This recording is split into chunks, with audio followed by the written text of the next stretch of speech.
Bonjour tout le monde. Bienvenue, bonjour. Merci d'être là. Oui, c'est le fun d'avoir Alors des aujourd'hui, gens. on accueille, oui, des gens, tu l'as dit tantôt, mais c'était pas enregistré. Non. On accueille des gens en direct. Hein, ça fait un petit bout Oui. que ça ne s'est pas produit. Donc on est très content d'avoir des amis ici avec nous. Oui, bienvenue. Bienvenue. Alors, vous allez être direct là pour échanger après.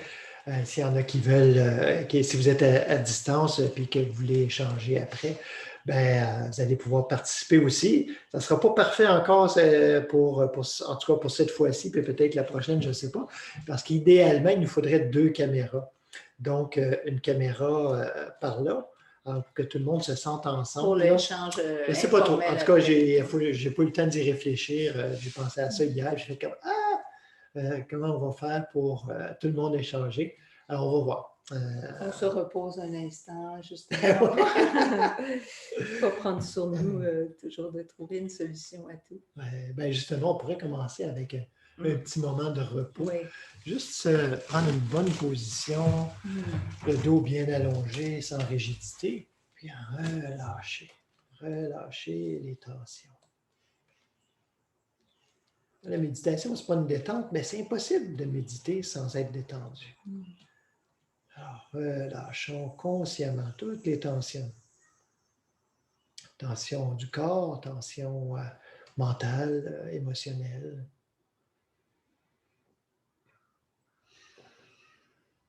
Pour le corps, c'est comme si on sait un peu comment ça fonctionne. Hein? On est capable de relâcher, en tout cas dans une certaine mesure. Pour le mental et le côté émotionnel, on se dit, je fais quoi pour se détendre? En fait, on laisse passer, tout simplement. Au lieu de s'y accrocher, au lieu de s'y intéresser, que ce soit effrayant ou intéressant, on laisse passer, tout simplement, pour demeurer dans cette simple sensation d'être. Non pas une sensation au sens illusoire, mais une sensation au sens de la réalité, hein? Dans la réalité d'être, tout simplement, sans être quoi que ce soit, sans s'identifier à quoi que ce soit. On va prendre quelques minutes de silence, juste laisser le souffle circuler librement. Ce souffle qui est le symbole de la présence, symbole de l'esprit qui nous anime.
On va avoir un meilleur son, je pense.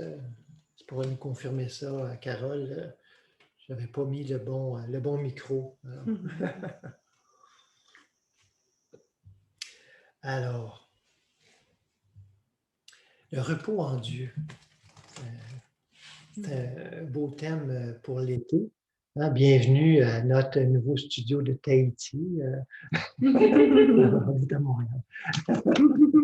Mais ça fait Indonésie, je sais pas trop. Le repos en Dieu, c'est un thème qui m'a toujours fasciné. Probablement parce que de nature, pas de vraie nature. Relatée. Oui, c'est ça, hein, de conditionnement. Quelqu'un peut-être qui était plus nerveux, plus anxieux, des tensions autant mentales que physiques. Et puis, je pense que c'est toujours quelque chose qui m'a fasciné. J'ai toujours été intéressé par la détente aussi. Hein. Puis, je me souviens de certaines expériences où j'ai fait comme... je me souviens, j'avais passé un examen, puis c'était un examen médical pour entrer dans un programme d'études. Et puis, il y avait... on passait médical, puis là, on me dit, OK, bon, vous êtes détendu? Je dis, oui. J'étais certain que j'étais détendu. Puis là, elle prend la tête, elle dit, mais détendez votre nuque. Et puis ça, j'ai pris conscience de toute cette tension qu'il y avait là, sans m'en rendre compte. C'est souvent comme ça au quotidien. Hein? Alors, quand on arrive, des fois par des moyens bien extérieurs, là, hein, c'est pas le summum, là, mais disons que la plupart des gens, on va y goûter de cette façon-là. Hein?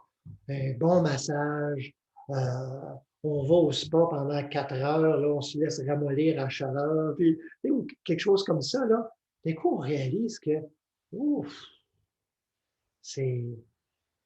j'étais tendu. Je pensais que j'étais détendu, mais pensais comme, tu sais, suffisamment détendu, en tout cas. Puis, d'un coup, on se rend compte qu'il y a un autre niveau.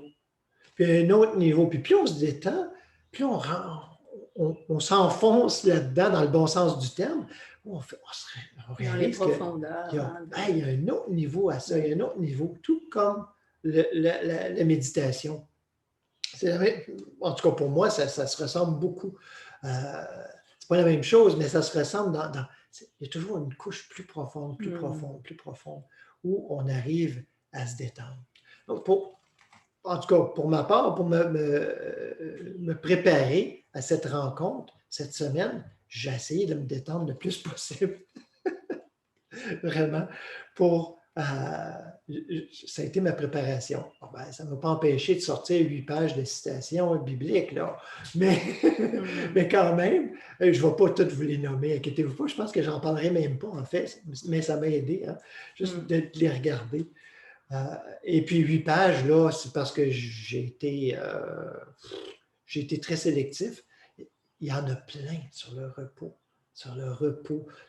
où on est invité à se reposer, où on nous dit ce qui nous rend tendus, ou ce qui nous désaligne de l'essentiel, parce que ça, c'en est une tension, c'est la plus grande des tensions, versus ce qui va nous amener dans cet alignement, dans ce repos, parce que quand on est aligné, on est reposé.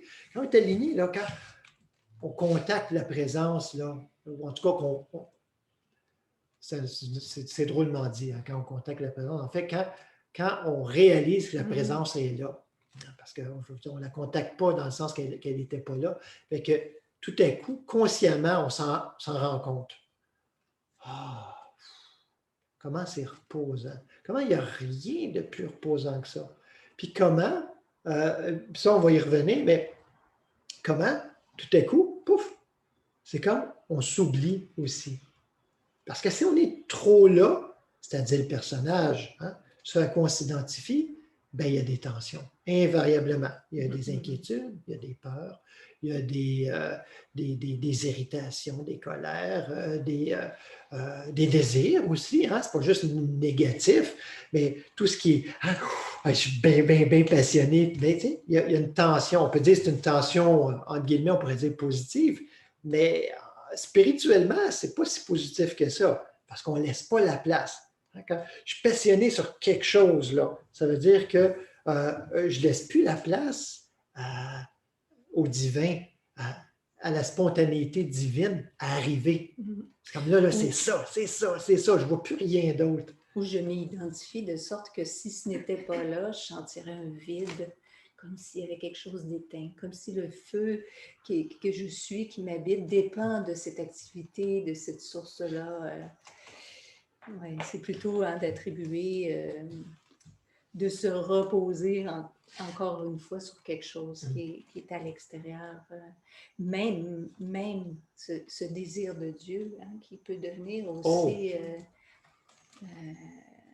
Ouais, c'est surprenant, hein? Je vois des regards un petit peu surpris. Mais oui, même ce désir de Dieu, qui des fois, on en a des milliers de récits là, de tous les sages, les saints, puis les moins saints aussi, de cette tension qui doit être là pour atteindre Dieu. Et c'est la meilleure façon de ne pas l'atteindre. Mais ça fait obstacle à la réalisation que c'est là, en fait, parce que ça nous déporte toujours de cette... En fait, Dieu qui est conscience d'unité, en vérité. Aussitôt qu'il y a un désir... Puis, tu sais, on a souvent pensé que le désir, c'était mal. C'est pas que c'est mal, on se sent mal, inévitablement... quand on est dans le désir de quelque chose, en fait, il y a toujours un écart, il y a toujours un fossé de souffrance parce qu'il y a quelque chose dont on est séparé, dont on est privé. On n'a pas encore suffisamment de compréhension, de sagesse. On n'est pas encore suffisamment bon pour y avoir droit. Il y a toujours cette idée en arrière ou une culpabilité...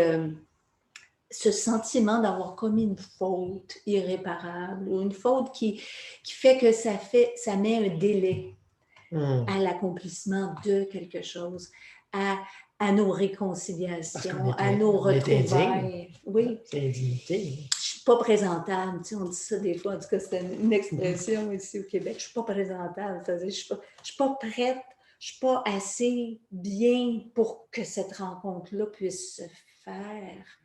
Il y a quelque chose qui l'empêche. Hein? C'est ça, ce fond de souffrance. Puis, tu sais, tantôt, quand tu disais, on ne se rend pas compte aussi que ce mode habituel dans lequel pour la plupart, hein, on est né, on a grandi, ce mode où on recherche quelque chose à l'extérieur, où on attend notre amour. L'amour n'est pas là à fleurir de l'intérieur, on l'attend de quelqu'un, de quelque chose, l'amour, la reconnaissance. Eh bien, on est toujours, notre mode habituel, c'est un mode de tension. Ce n'est pas un mode de détente. C'est notre mode, c'est notre fonctionnalité là, au niveau humain, c'est comme ça. Il y a toujours un fond de tension. Fait que c'est pas étonnant qu'on ait souvent justement à se détendre. Ça fait partie de se reposer. Hein? Puis il y a effectivement des étapes. Hein? Des étapes, ou en tout cas des... On part du plus évident toujours. Hein? On part du plus évident. On peut essayer de partir d'ailleurs, mais généralement, c'est comme l'enfant qui veut être adulte avant de passer l'adolescence. Je veux dire, on sait, hein, l'adage populaire qui dit, quand quelqu'un est rendu adulte et même adulte avancé, qui se met à faire toutes sortes de niaiseries, on dit, ah ben oui, c'est sûr, il n'a pas eu d'enfance, il n'a pas vécu son adolescence, donc il l'a refait. Mais c'est un peu ça, en fait. Il y a des étapes nécessaires. Puis, l'étape nécessaire de cette détente du corps, ça, je vais en parler en long et en large, là, puis vraiment en profondeur, puis de façon pratique dans l'atelier de yoga là, qui va avoir lieu en septembre. Mais c'est très important, puis c'est de là que tout le monde part. Je veux dire, on peut s'imaginer, peut-être vous allez être confondu un petit peu, on peut s'imaginer que le corps n'a pas rapport avec le divin ou avec l'esprit. En fait, c'est juste Parce que souvent, on l'entend bien comme, ben, pas souvent, on entend toujours ce qu'on veut bien entendre quand on entend des enseignements, quand on entend des Ce qu'on est disposé à entendre à ce moment-là. Ouais, exactement, oui. mm. Donc, Mm. le corps, il n'est pas en dehors de Dieu. Il ne peut pas être en dehors de Dieu. L'idée qu'on se fait du corps, ça, par exemple, Mais c'est l'idée pas en qu'on se dehors de Dieu, fait, ouais. c'est faux, c'est juste faux. Hein, Ça n'a pas de de... façon commune, pour qu'on se comprenne, on dit c'est en dehors de Dieu. Mais je veux dire, ça ne On peut pas va être, il n'y dire a que ça rien n'a en pas de dehors de Dieu. fondement, c'est pas fondé. Tu sais, quand quelque chose, quand quelqu'un invente une histoire, puis on dit, ben, c'est quoi ta source? Tu sais, très naturellement, hein, on veut, quelqu'un nous raconte quelque chose, si on est le moindrement, si on a le moindrement un esprit critique, en fait, ce qui était très positif dans ce cas-ci, je dis, ben, c'est quoi ta source? Sur quoi tu es fondé? Et puis, ben, si on trouve que la source n'est pas crédible, on laisse tomber l'histoire au complet. Mais c'est la même chose hein, avec cette histoire qu'on s'est faite à propos de notre corps, de ce qu'est notre corps, à propos de notre esprit, de ce qu'est notre esprit, de qui sont les gens qu'on rencontre. Et on se rend compte de plus en plus que ça n'a pas de fondement, c'est pas fondé. La source, non seulement en fait, c'est pas que la source n'est pas crédible, c'est qu'en vérité, il n'y a pas de source. Il y a pas... Et c'est comme si ça tient à rien. Ça tient à rien. C'est une abstraction qui pourtant, et c'est ça ce qu'on appelle, tu sais, ça peut sembler contradictoire avec ce qu'on disait tantôt, hein, ben, on dit qu'il y a des étapes, puis alors on disait, ben, il ne faut pas penser qu'il y a un écart entre la réalité et nous, mais il en demeure pas moins que tout le monde le sait. On a ces étapes de se décoller de ce qui a été notre sens habituel. Et c'est beaucoup la difficulté à travers les enseignements qui font appel à un sens absolu. La plupart, ils ne sont pas faux du tout. C'est juste que ça ne donne rien. Ça ne donne rien de savoir. Tu sais, moi, je juste à vous dire, ben, tout est là. Alors, on se regarde, là, puis on va se regarder jusqu'à l'infini, on va se dévisager à l'infini, là. On se dit, regarde, il n'y a rien à faire parce que tout est là. C'est vrai que tout est là, mais est-ce qu'on le réalise, là, pleinement? Non. Bon, ben, suivons les étapes. Je veux dire, il y aura des ça. étapes. Parce que c'est comme ça. C'est comme ça que je dis, c'est la nature humaine, pas la nature, mais l'expérience humaine, elle se déploie comme ça. Et à travers un corps, et à travers des sensations, et à travers des perceptions bien biaisées, là. Puis, ils ne sont pas ajustés, hein, c'est comme si le focus n'est pas fait. Alors, on voit tout embrouillé, mais comme on a pensé que c'était ça, tout ce monde qu'on voit embrouillé, on pensait que c'était ça. C'est comme ça. C'est comme ça. Alors, on ne se pose pas la question, puis c'est accepté universellement, collectivement. Ouais, ça. Donc, je dis, c'est confirmé par tout le monde. Ben oui, c'est comme ça. C'est ça la vie. Hein, c'est ça la vie. Et, on se l'est tous dit un moment ou l'autre. Hein? Ouais. Ça doit être ça la vie. Hein? On va se marier, on va avoir des enfants, puis il n'y a rien de mal à ça. Là. Je dis, c'est comme si ça allait de soi, comme s'il y avait un. Quand on parle d'étapes, on ne parle pas de ces étapes conditionnées, mais juste de progressivement. Hein, la progression du déploiement, hein, c'est qu'il y a des choses qui doivent venir avant. Il y a d'abord de réaliser, parce que quiconque est sur le chemin, il y a eu un moment où tout à coup, c'est intéressant, on parle de repos, mais tout à coup, on devient consciemment, en tout cas, très, très fatigué. Fatigué, il y a une fatigue qui vient avant le repos la plupart du temps, en tout cas le repos en Dieu. Aussi. Il y a une fatigue, fatiguée de ce monde, fatiguée de cette vie. Ça peut prendre toutes sortes de formes, tu sais. Oui, il y a beaucoup de gens qui moi, je dirais un mot encore plus fort, c'est écœuré. Ouais. Ouais. Il faut que ça en vienne là.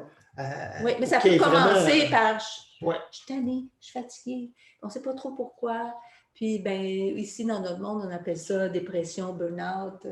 Mais on peut. Puis, ben, souvent, des gens vont penser que, justement, mon Dieu, je file pas. Hein, mais des fois, c'est juste les premiers signes qu'il y a quelque chose fatigué. On se rend compte du fardeau qu'on porte parce qu'on en porte un fardeau dans ce monde, ou plutôt dans cet état d'esprit. Fardeau constant sur les épaules. Hey, on a une bonne citation là-dessus là, quand même, hein, du maître Yeshua qui, dans... En fait, il en parle à une place, en fait. C'est juste dans Matthieu. 11-29. 11-29, merci. Je pense que c'est ça que tu cherches. Oui, ça en plaît ça, oui.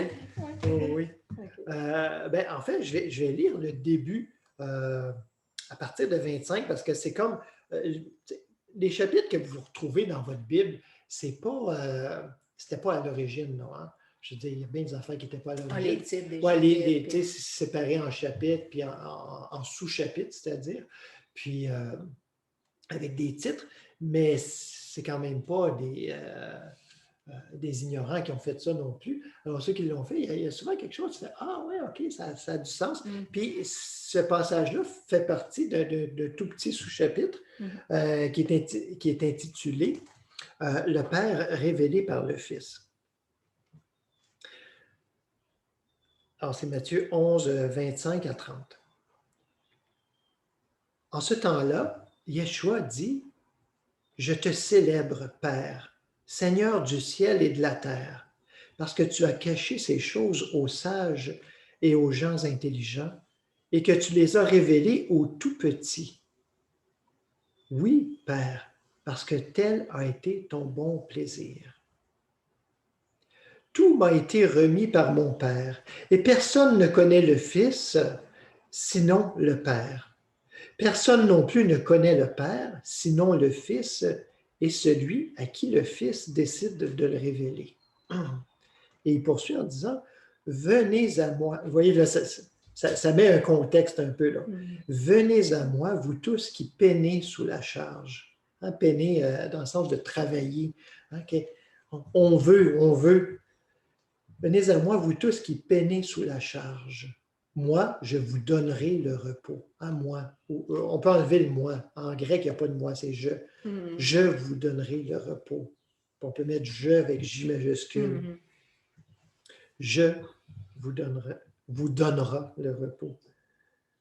Prenez sur vous mon joug et laissez-vous instruire par moi, par je. Car je suis doux et humble de cœur, et vous trouverez le repos. Car mon joug est bon et ma charge légère.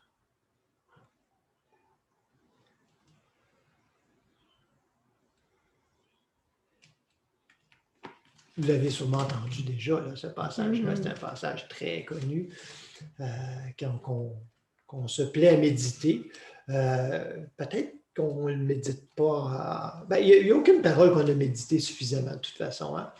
Alors, elles mènent toutes les unes aux autres, hein, on se rend compte. Hein? Des fois, on commence avec une, ça nous mène à l'autre. Parce que c'est comme des rivières qui amènent à la mer, toutes liées entre elles, se complétant ou se renforçant les unes les autres. Laissez-vous instruire par moi, qui dit. Laissez-vous instruire, c'est le Christ qui parle. À travers Yeshua, le Maître, hein, laissez-vous instruire par moi. Alors, on a comme il y a toujours double signification. Hein? Je ne dirais pas qu'il y en a une plus profonde que l'autre, parce qu'une mène à l'autre invariablement. Je m'explique. Alors, laissez-vous instruire par moi.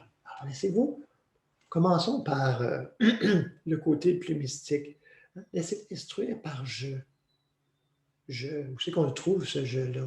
C'est au milieu de soi. C'est je, c'est l'être. Laissez-vous instruire par je. Ça, c'est le Christ. Et le Christ, à travers Yeshua, laissez-vous instruire par moi. Commencez par écouter mes paroles. Si vous êtes trop embarrassé là, par toutes sortes de pensées, toutes sortes de croyances, regardez-moi, écoutez-moi. Comme ça va commencer à aligner votre esprit. Puis si peut-être ça, c'est même encore trop difficile, hein, qu'on n'a même pas cette concentration-là ou cette pénétration de la parole, rester juste en ma présence. Ça veut dire ça aussi, instruire, se laisser instruire. Et c'est vraiment une signification. Là, je dis, c'est pas une interprétation mystique, là. C'est vraiment dans la traduction. Laissez-vous instruire.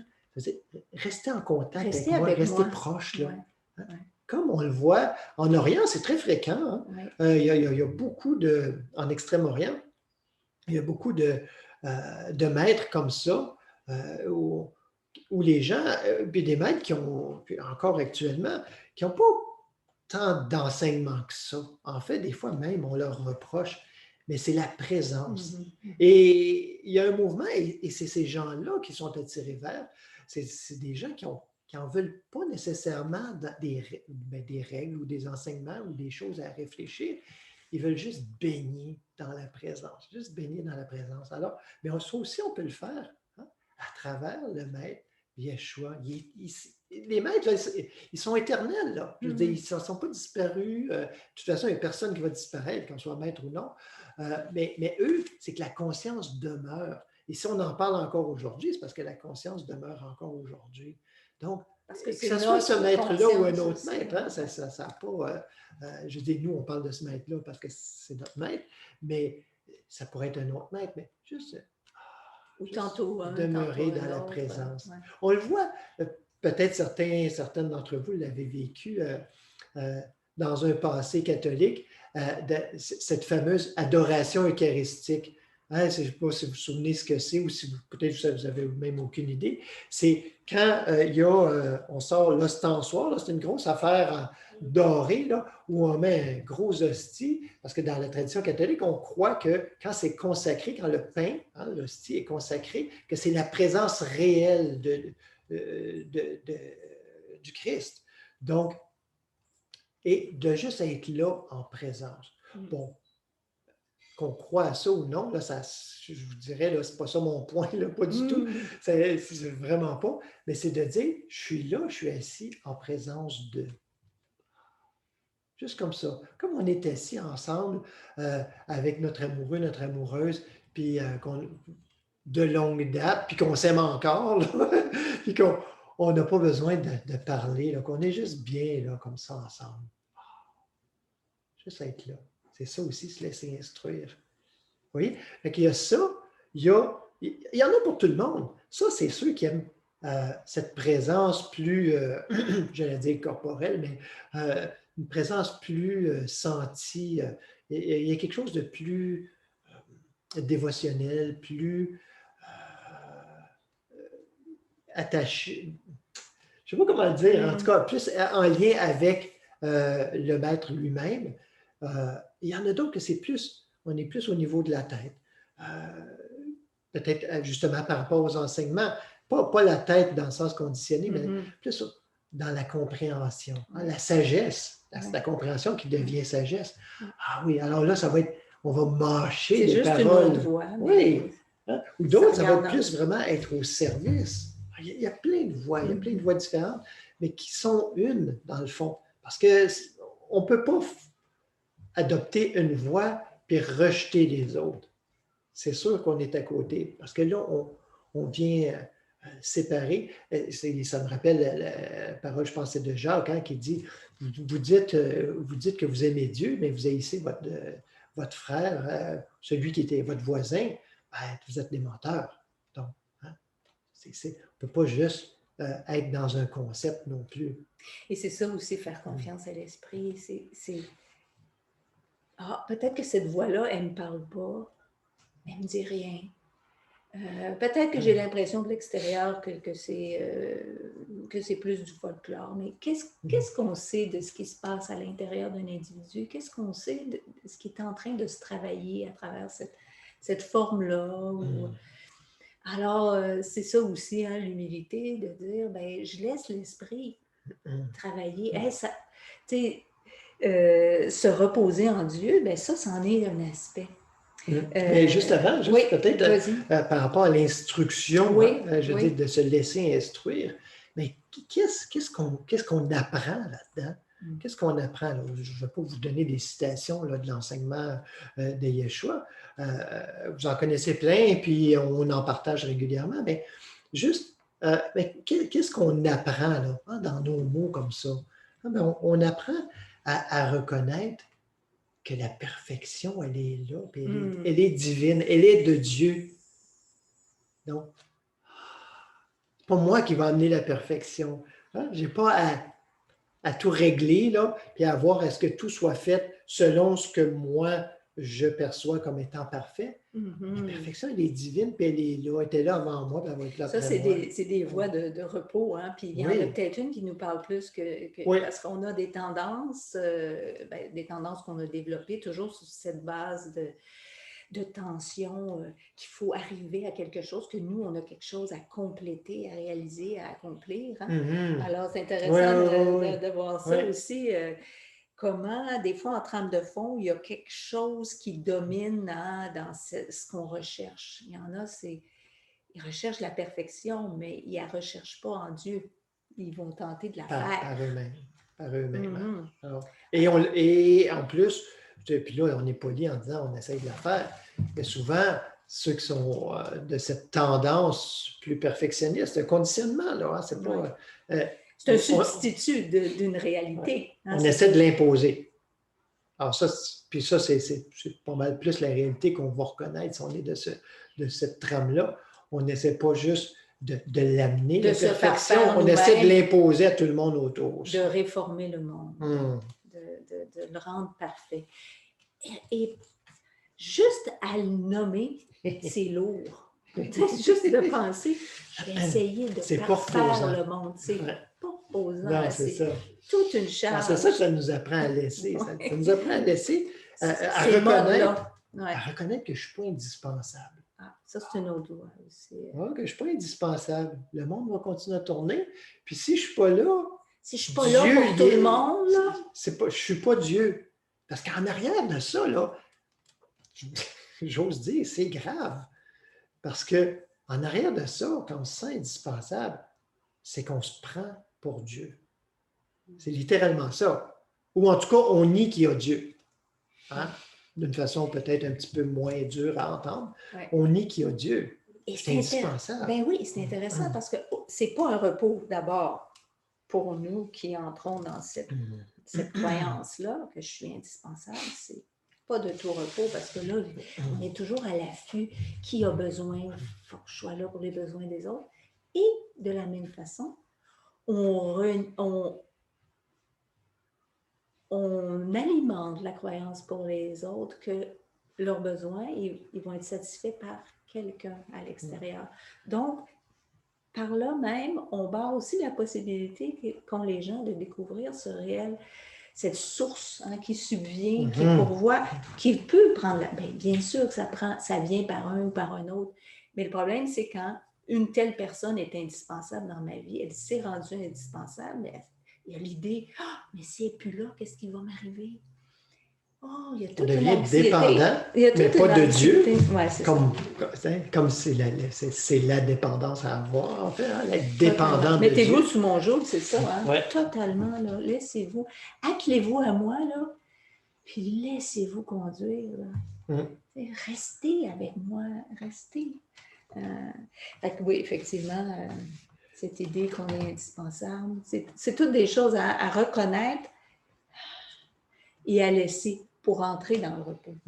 Qu'est-ce que l'enseignement nous amène à reconnaître aussi, hein? Que tout est déjà, je vous ai dit tantôt que ça ne donnait rien de le dire, mais on peut le réaliser, par exemple, que tout est déjà gagné.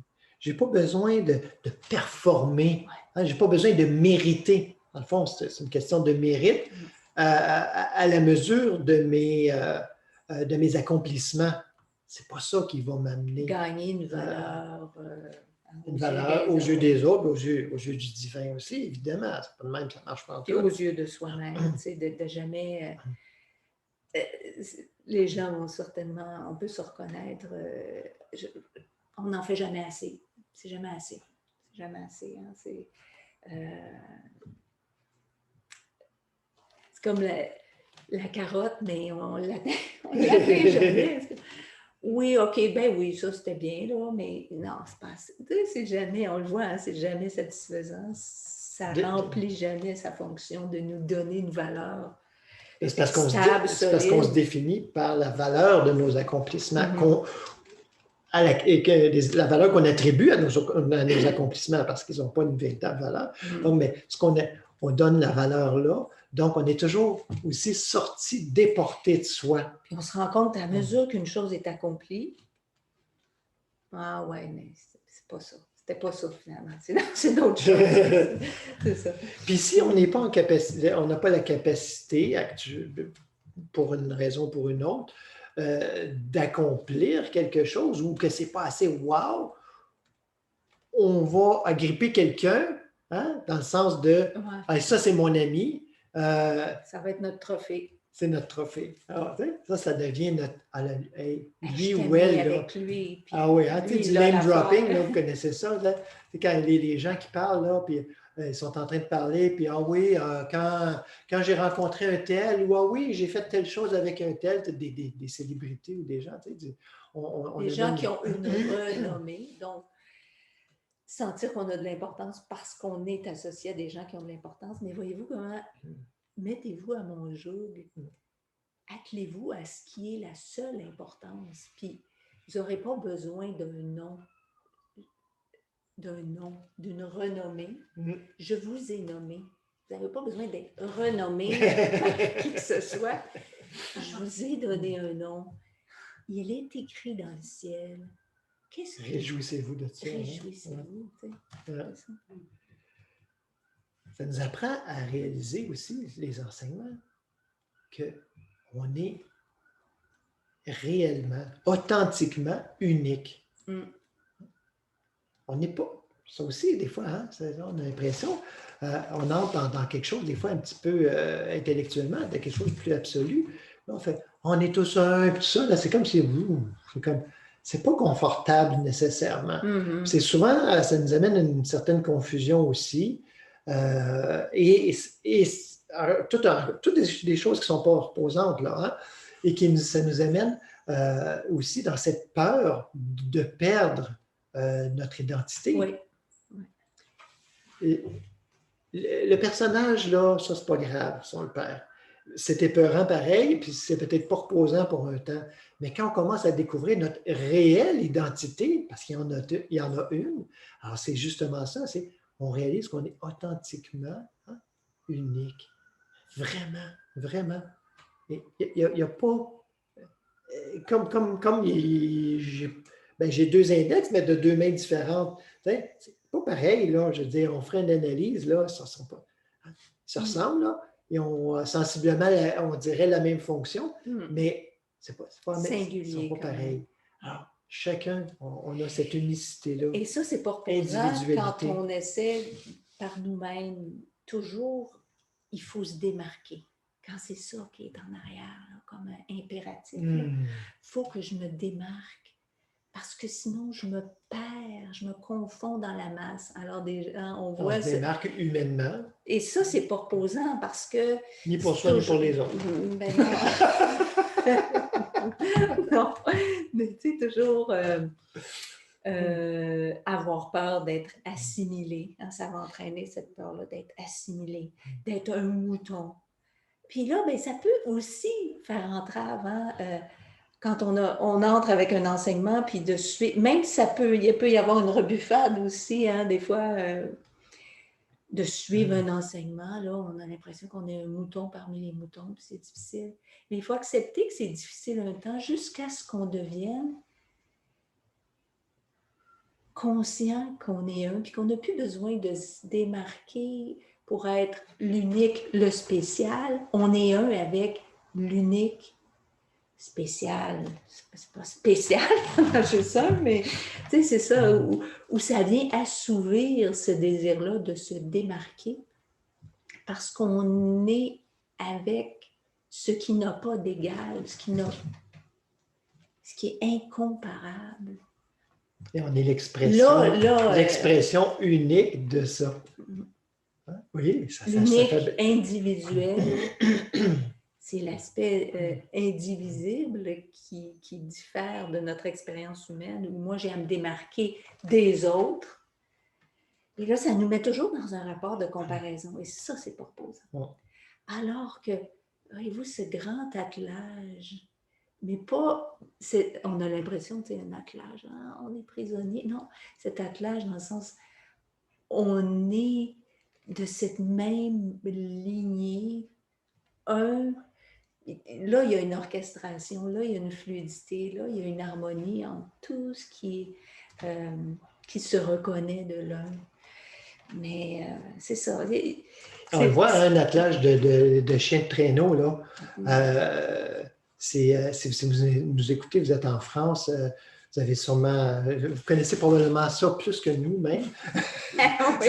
C'est très associé à ici. Ouais. Mais il y a un chien de tête. Hein? Je veux dire, Ouais. il y a une tête. Comme Paul qui décrit, dans ses lettres, qui décrit l'univers, hein, des êtres comme étant un seul corps, un corps mystique. On est tous une partie, on a tous chacun notre fonction spéciale, hein, unique, et on est tous partie de ce corps-là, et la tête, c'est le Christ. Hein?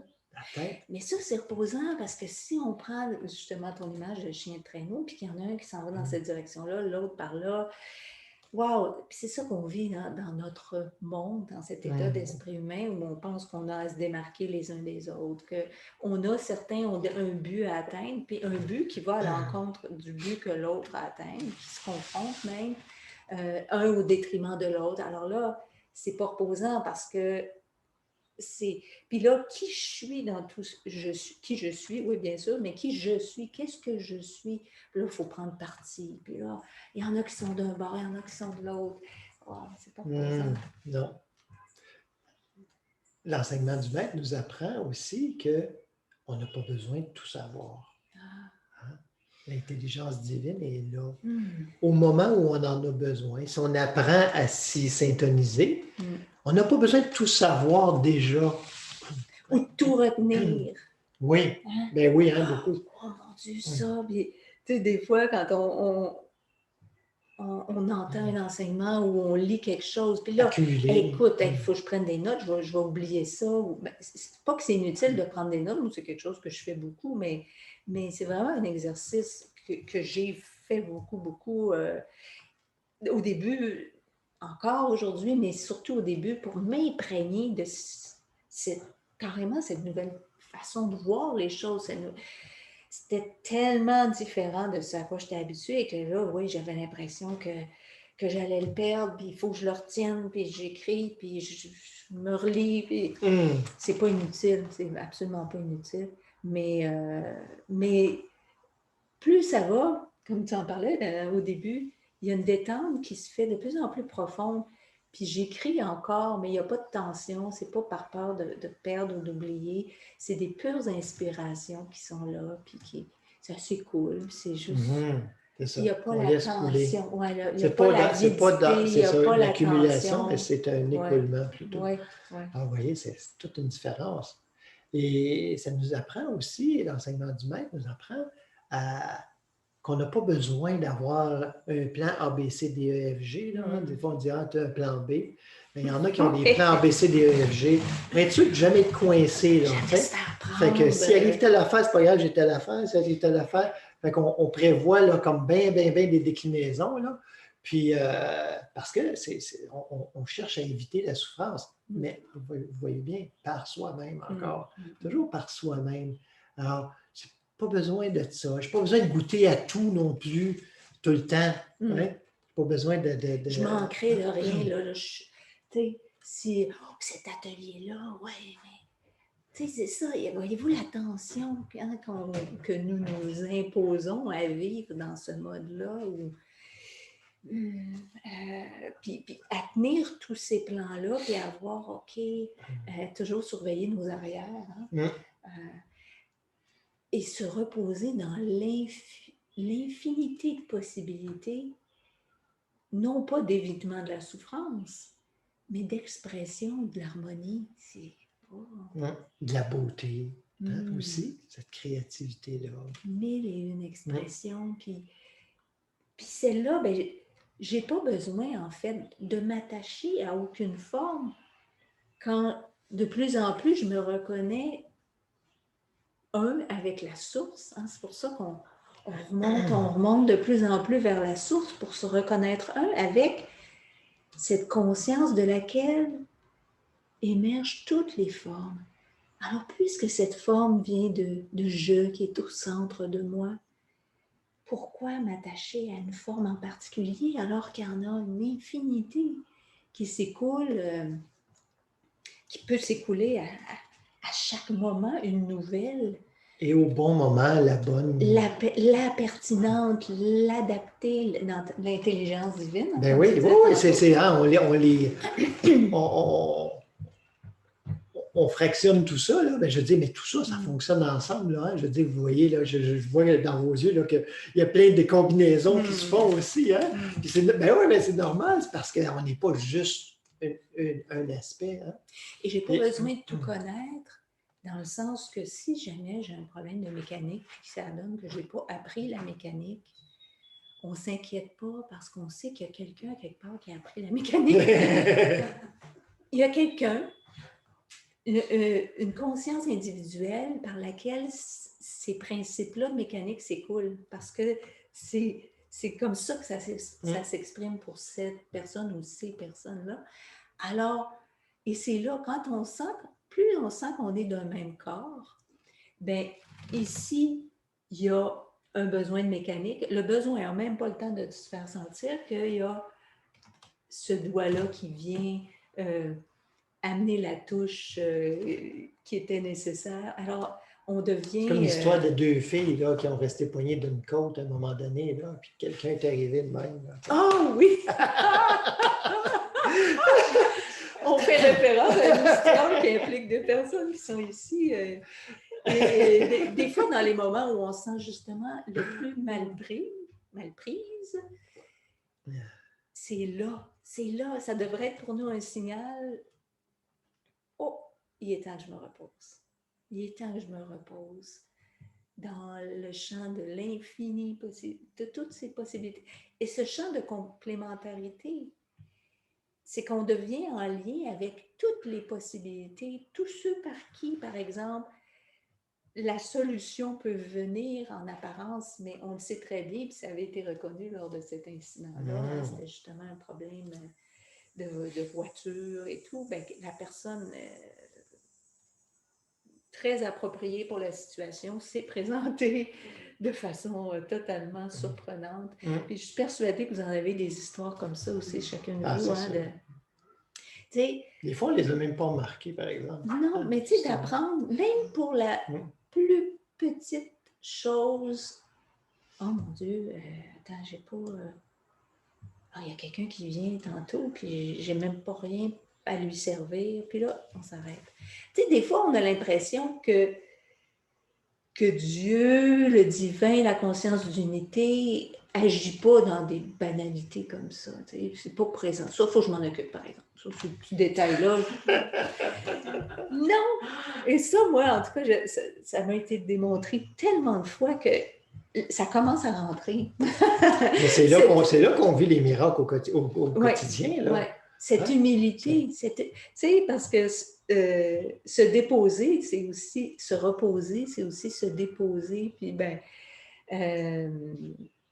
se déposer, hein, c'est juste le terme, se déposer, on dit souvent ça, déposer les armes, cesser de lutter, cesser de combattre.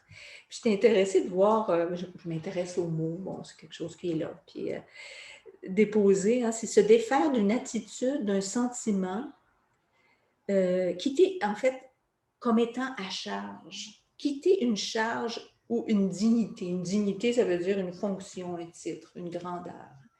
Et à chaque fois, c'est ça. C'est une invitation à quitter un titre ou une fonction qu'on s'est donnée, personnellement. Ah, ben voyons donc. Aussitôt qu'on sent, puis ça, c'est des signes hein, qu'on sait...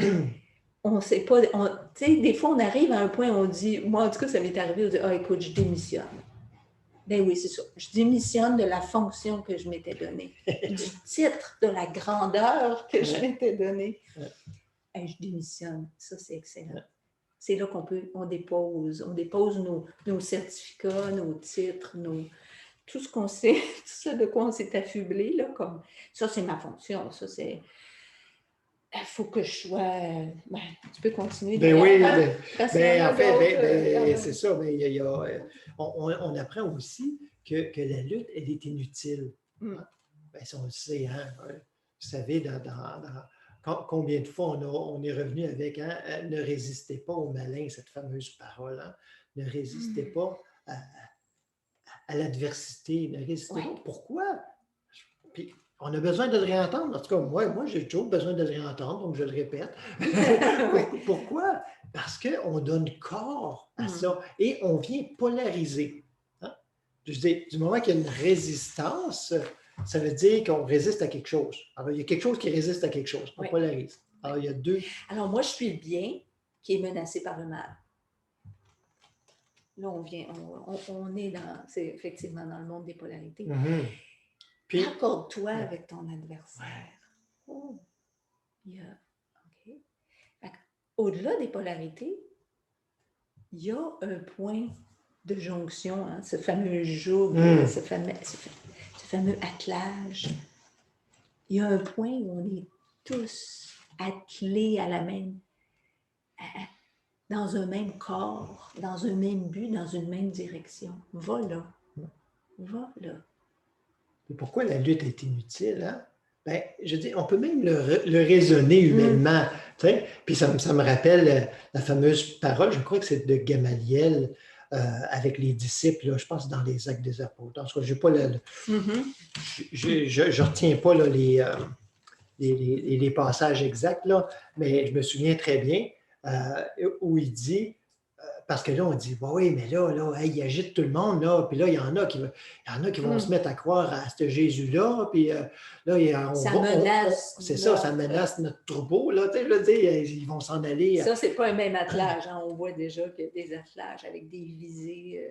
Puis même, en tout cas, même dans leur propre attelage, ça s'en va pas tout dans la direction. Oui. Fait que, là, il dit, l'autre, plein de sagesse. Ah, je dis, c'était pas tous des ignorants puis des En fait, qui avait fait suffisamment de place pour que ça puisse pointer à travers lui. Ce qui est étonnant, en tout cas, je fais une petite parenthèse, hein, parce que Gamaliel était le maître de Paul au temps où il s'est mis à persécuter.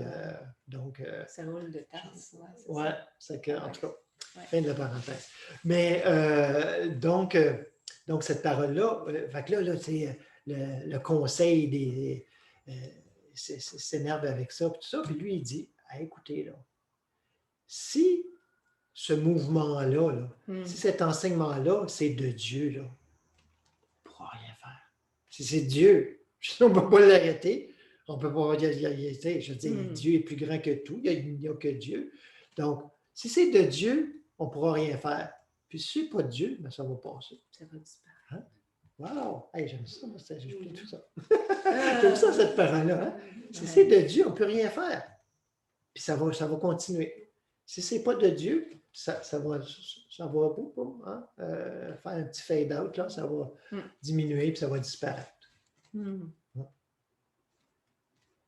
Mais ça s'applique au quotidien pour nous. Hein? Ben oui. Qu'est-ce qui peut arriver? Qu'est-ce qui peut arriver? Il peut arriver Dieu. Qui est-ce qu'on peut rencontrer? On peut rencontrer des gens aimables. On peut rencontrer mais on ne part pas avec cette idée-là humainement. On ne se rend pas compte, mais aussi longtemps que ça fait qu'on est dans une étude spirituelle, dans une pratique spirituelle, on ne se rend pas compte comment il y a ces négations-là dans tous ces petits détails. C'est reniement. Écoutez, s'il fallait que le coq chante à 3 fois, là, les oreilles, on ne serait plus capable. Il y avait un coq qui chante tout le temps. Mais tu sais, dans le fond, le coq est là pour nous réveiller. Parce qu'à chaque reniement, c'est une possibilité de s'éveiller. Une occasion, vraiment. Puis de dire, oh, attends une minute, là. Oh, je suis en train de... qu'est-ce que je suis en train de... Un rappel que j'ai contracté, on pourrait dire, d'une façon imagée, mon canal, là. Il n'y a plus beaucoup de Dieu qui passe, là. Ouais? Ça se détend, hein? L'artère est bloquée. Ça circule. Alors, c'est un rappel à dire, hey, OK, hein? Toute disharmonie, Détends, en fait. dépose, repose. Ouais. Toute disharmonie est un rappel. Donc, des fois, on dit une occasion, mais ça a l'air comme, j'en ai manqué bien des occasions, mais tu sais, c'est un rappel. Un rappel que je ne laisse pas suffisamment de place au flot divin. Je ne suis pas dans le repos, là. Il y a quelque chose. Je me suis donné une charge, une fonction, une importance, une grandeur. J'ai pris un fardeau sur mes épaules. Remettez. Puis ça, ben, quand on entend ces paroles-là, c'est plusieurs fois par jour qu'on est invité à remettez. Si ce n'est que, je ne sais pas, on est en train de conduire, puis tout à coup, on sent qu'on est contracté sur le volant. Tu sais, c'est pas nécessaire. Mais attends, qui je peux rencontrer sur la route, sur mon chemin? Qui conduit? Qui conduit cet attelage? Qui est en tête de tout cet attelage? Puis là, tout à coup, puis vraiment, là, on le ressent comme ça quand vraiment on relâche puis on s'en remet. On sent comme tout à coup un flot fluide sur la route.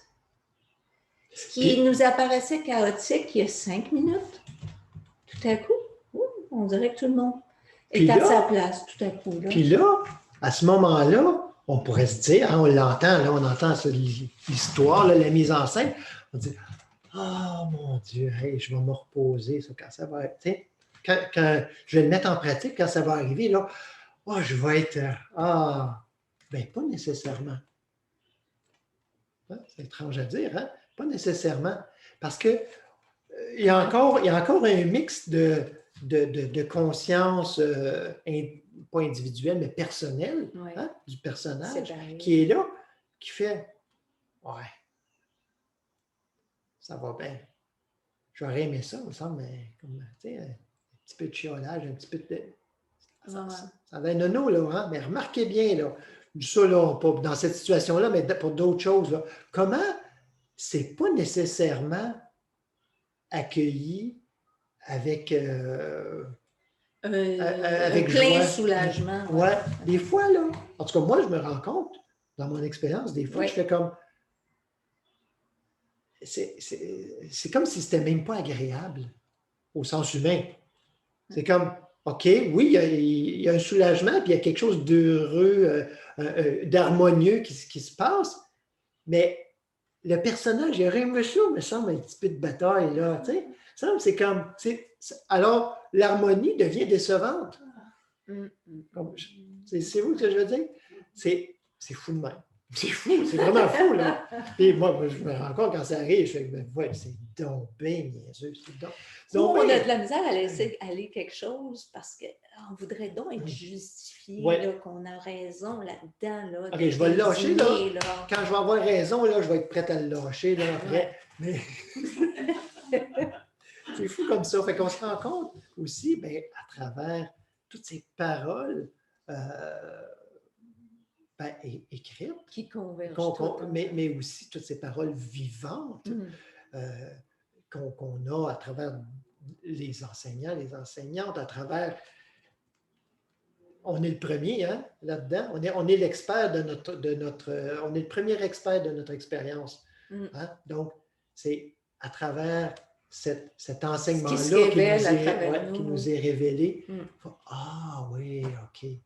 Alors, cet enseignement-là nous rappelle aussi que l'harmonie, elle est là. Elle était là. C'est juste que je ne voulais pas la voir. Puis même quand je la vois, des fois, je ne la veux pas non plus tout à fait tout de suite. C'est comme Saint-Augustin qui disait, dans une croyance, là, mais ça me fait toujours rigoler cette parole-là, il disait, parce qu'il voulait être prêtre, il disait, « Oh, Seigneur, rends-moi chaste, mais pas tout de suite. »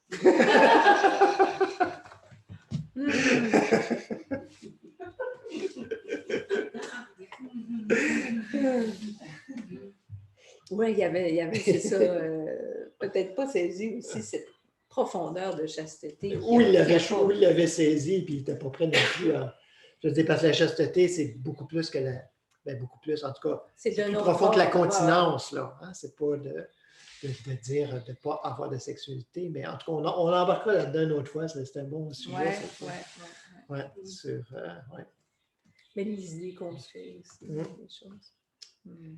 Alors, suivre l'enseignement, oui. Hein, c'est, hein, on parlait d'étapes au début, ben c'est ça, hein, il y a comme ben, faire la place, entendre, écouter et entendre l'enseignement, le mettre en pratique. Alors ça, oui, c'est important. Et encore plus important, c'est sa présence, hein, la présence. De se déposer là-dedans. Pas ce qu'on, oui, pas ce qu'on pense, ce qu'on imagine ou ce qu'on croit, hein, à propos de cette présence, à propos du maître, à propos du père, à propos, peu importe comment, de l'esprit. Pas ce qu'on imagine, ce qu'on croit, ce qu'on pense, mais la réelle présence. Hein. Vraiment, laisser la présence nous enseigner à son sujet. C'est vraiment... Puis au sujet de sa création, hein, sur laquelle on s'est imaginé tant de choses. Et là, on s'adresse à l'auteur, hein, pour avoir l'original. Qu'est-ce que tu voulais dire par là? Qu'est-ce qui est là vraiment? Moi, je vois ça, mais j'ai appris donc à ne pas faire confiance à ça. J'ai vu que ça n'avait pas de fondement, mais ça, on a à se le répéter souvent. J'ai vu que ça n'avait pas de fondement déjà, ou en tout cas, je le sais suffisamment, je le sais. J'en ai c'est un peu comme regarder les gros titres de la presse, là, hein, du journal. On regarde les gros titres. Si on ne lit pas l'article, là, des fois, ça dit quasiment le contraire dans l'article, hein, parce qu'on veut accrocher. Là. Fait que c'est un peu ça. Là. Notre vision est biaisée. C'est comme si on voyait juste des grands titres, mais on n'a pas le contexte. On n'a pas le fondement. Bon, OK, dans le journal, là, je dis, l'article n'est pas nécessairement vrai non plus. mais vous voyez, là, il n'y a pas de source sûre de ce côté-là des choses dans le monde. On ne peut pas s'attendre à avoir une source fiable de toute façon. Allons à la source réellement. Ne nous contentons pas. Ce titre qu'on s'est donné d'interprète, moi, bon, vous le dites, c'est quoi? Oui, dans les envois, hein, dernièrement, justement. Là. Ouais. Puis, ben, si on veut entendre et goûter cette présence-là, ben, invariablement, ça va être dans le silence. Il y a un retrait nécessaire. Je ne dis pas de se retirer dans un monastère ou d'être en retraite pendant 1 an, hein, mais il y a un retrait nécessaire. On le voit. Ce qui peut impliquer ça parfois aussi. Aussi, ça ne l'exclut pas. Ouais. Mais on le voit dans l'histoire du maître. Hein? Combien de fois il se retira, ou il est entré, il allait sur la montagne prier, ou il est parti une fois 40 jours. Là. Les autres fois, là, il partait quelques heures, une nuit, peut-être une journée des fois, mais ce retrait qui pour nous est la méditation. Hein? Alors, ça va être dans le silence que ça va se passer. Et dans le silence, c'est une chose qui est déjà pas évidente, mais aussi cette entrée dans l'inconnaissance, au-delà de notre connaissance habituelle, c'est-à-dire et encore plus loin, dans cette absence de moi, hein, du petit moi. En anglais, on dit it's not about me. C'est pas à propos de moi. Là. Donc, il ne faut pas s'inquiéter de ça. Hein? J'en parlais un petit peu plus tôt. Il ne faut pas s'inquiéter, ça va juste laisser place à la véritable identité. Maître Eckhart en parlait, il disait, il n'y a jamais personne qui s'est laissé suffisamment ou tellement qui n'en restait pas encore à laisser. Mhm. Donc, on peut commencer tout de suite, là, puis pas trop s'inquiéter de ça. Là. Je pense qu'on peut se fier sur les paroles de ce maître-là aussi. Ouais. Hein, c'est laissons. Et laissons-nous émerveiller aussi. Hein? Laissons pour se laisser émerveiller parce qu'il va pointer. Puis sans partir avec une idée de ce qui devrait pointer, sans partir avec une idée de c'est ça qui devrait arriver. Parce qu'on l'a lu comme un moule, dans un enseignement ou dans un autre, ça va se passer comme ça, ou il faudrait que j'agisse comme ça pour que ça arrive comme ça. Je devrais être exalté, je devrais être comme ci, je devrais être comme ça. Alors que c'est de tout ça qu'on va être lavé, dépouillé, de toutes ces idées qu'on s'est faites, à quoi ça ressemble un saint, comment ça devrait parler, comment ça devrait agir, comment ça devrait être habillé. C'est ça. Écoute, bien dit. Mais se reposer en me laissant juste imprégner de cette, ce qui est une idée, mais qui est une réalité aussi, mais du repos. Se reposer, c'est aussi prendre une pause, rester immobile, arrêter de produire. Et ça c'est très, très concret. À chaque fois qu'une situation se produit, où il y a quelque chose de l'ordre de la mécanique habituelle qui fait pression là, pour...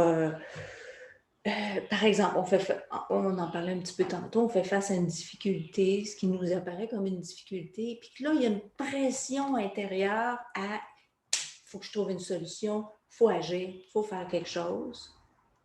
Tout ce qui fait pression, quelqu'un nous dit quelque chose, puis là, ça monte comme une pression, là, on se sent offusqué, puis il faut répliquer, il faut trouver la façon de mettre en échec ce qui vient d'être dit. Le mouvement, puis c'est décrit comme ça, et même le mot émotion, hein, il y a une motion là-dedans, il y a un mouvement, la question de mouvement, même l'émotion qui surgit quand on parle de repos. Et là, il y a quelque chose qui n'est pas nécessairement facile. C'est pas facile de prendre un repos dans ce temps-là. Mais c'est là que c'est là qu'on est invité à se reposer. Quand justement, il y a quelque chose qui se met en mouvement, qui se met en branle, mécaniquement, la peur, le doute, le questionnement, ça dépendamment des tangentes là, qui se sont développées chez l'un ou chez l'autre, qu'on a pris pour nôtre. Faire une pause là-dedans, c'est pas facile. C'est l'équivalent de prendre le taureau par les cornes, en fait. Quand le taureau est prêt à ruer, puis des fois, ça peut nous apparaître très louable. Un tel nous dit qu'il y a une difficulté, il faut que je trouve une solution. Tu sais, c'est très noble, c'est très louable. Mais là aussi, arrête ce mouvement-là. C'est-à-dire, ne poursuis pas ce mouvement-là. Laisse-toi pas emporter par cette vague-là. Donc, s'abstenir d'entrer dans ce mouvement, c'est ça aussi, une étape du repos. Oh, okay. Mais probablement qu'à ce moment-là, on ne va pas arriver à ce fameux point zéro, là, je veux dire, de vraiment grande détente. Là. On ne va pas arriver là, mais ça va baisser de plusieurs crans. Ouais, mais on commence à verser, en tout cas. Mais on peut se rendre compte aussi que ce point zéro, là, on s'en rend compte quand on va dans une expérience plus intense de détente. Je ne parle pas nécessairement de spa ou de massage, là, mais de détente intérieure et spirituelle où on entre et vous allez le voir, là, les activités reprennent. Puis probablement qu'il y a cette idée pour plusieurs, peut-être même assez généralisé, de se dire hey, ça fait 1 an et demi qu'on ne fait rien, on n'a pas sorti, on n'a rien fait, c'était pas stressant, ben, détrompez-vous.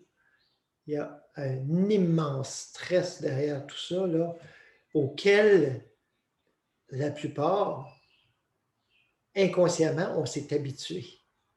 Puis c'est comme, on pense qu'on est au point 0, puis on est au point 5 sur 10. Là. Donc, quand on arrive à ça, on fait comme, wow, je suis détendu. On est encore très tendu. Et je ne parle pas juste physiquement, là, hein, vous comprenez.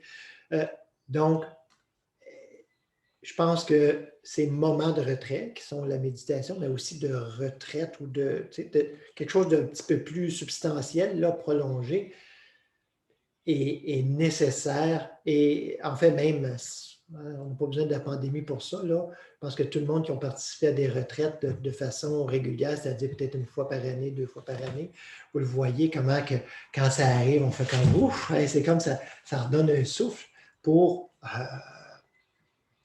poursuivre. Puis ça nous rappelle ce point-là que, ah oui, OK, ça c'est, en tout cas, c'est plus près de la réalité, de ma réalité, la réelle réalité, c'est drôle à dire. C'est pas mal plus près. Ouais. Alors, et c'est ça, donc on est invité à ce repos souvent. On peut pas penser que, OK, je me suis vraiment, j'ai relâché, je me suis laissé prendre, laissé guider. Mais ben oui, il y a cette habitude qui fait que il y a ces mouvements presque involontaires qui montent. Hein, puis on apprend à être à l'affût et à reconnaître toutes ces... Tu sais, la détente, ça sonne aussi, ça va dans le sens de ne plus détendre, ne plus tenter par soi-même de s'organiser, de vivre sa vie, de régler les choses, d'essayer d'établir de l'harmonie, de raccommoder les choses, comme on le disait tantôt, de rendre les choses parfaites. C'est tout ça, c'est tout ça. Détendre, c'est arrête d'essayer par toi-même. Je démissionne. Mais plusieurs fois par jour, on va leur mettre notre papier de démission. Jusqu'à ce que, quand le mouvement est en train de vouloir se faire, on démissionne avant d'entrer dans le poste. On ne le prend pas, on l'accepte pas le poste. Non, j'en veux pas de cette fonction-là, j'en veux pas de ce titre-là, j'en veux pas de cette grandeur. Oui, garder le contrôle, exactement. Fait que, moi, je nous propose d'en faire l'expérience, de laisser, mais au point de laisser, de laisser toute idée qu'on a de l'expérience présente, mais de laisser aussi les idées qu'on peut avoir sur Dieu. Tout laisser, juste vraiment, simplement se déposer dans l'être. Puis même encore ça, vous pouvez le laisser parce que vous avez probablement un concept de l'être. Donc, juste, c'est ça, tout simplement. Une dizaine de minutes de méditation ensemble comme ça, dans le silence.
Ouvrez les yeux.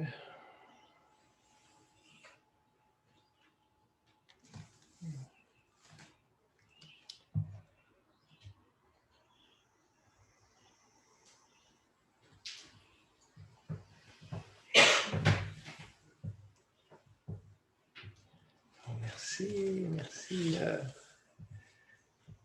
à vous toutes qui êtes ici, à tous ceux qui sont en direct. Si vous souhaitez rester avec nous pour un petit échange, vous êtes les bienvenus. Alors, ça a été un petit peu plus long.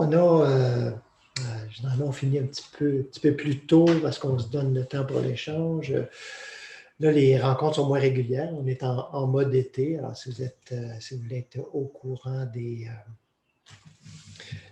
activités qui sont moins régulières, là, on peut être sûr de ne pas les manquer, bien, vous pouvez vous inscrire sur notre site internet au www.lenoblechemin.org. Vous allez voir au bas de chaque page, là, il y a possibilité de s'inscrire pour la liste d'envoi. Alors, ben, merci et bon repos. Oui. Merci. Merci.